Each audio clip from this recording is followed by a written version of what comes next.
আসসালামু আলাইকুম। সবাই কেমন আছেন? আশা করি ভালো আছেন। আজকের ভিডিওতে আপনাদের জন্য 4টি সুখবর রয়েছে। প্রথম সুখবর হচ্ছে ইউপি নির্বাচনের সময়সূচি স্পষ্ট। ডক্টর মোহাম্মদ ইউনূসের নেতৃত্বে অন্তর্বর্তীকালীন সরকার ঘোষণা করছে সংস্কার শেষ হলে ডিসেম্বর 2025-এ ইউপি নির্বাচন।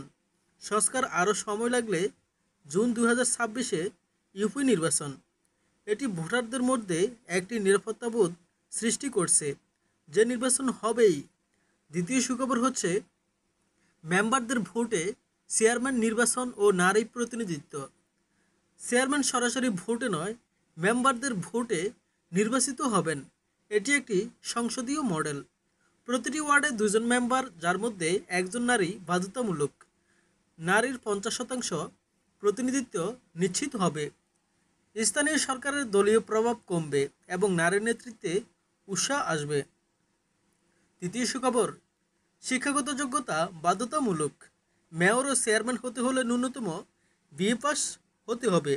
এর ফলে শিক্ষিত ব্যক্তিরা রাজনীতিতে আগ্রহী হবেন। টাকা পেশিশক্তির দাপট কমবে। সচেতন ও যোগ্য নেতৃত্ব তৈরি হবে। চতুর্থ সুখবর, অনুপস্থিত চেয়ারম্যানদের বদলে প্রশাসক নিয়োগ। যেসব ইউপিতে চেয়ারম্যান অনুপস্থিত, সেখানে প্যানেল চেয়ারম্যান বা প্রশাসক নিয়োগ হবে। নির্বাচনের আগ পর্যন্ত সেবা ও প্রশাসনিক কাজ চালু থাকবে।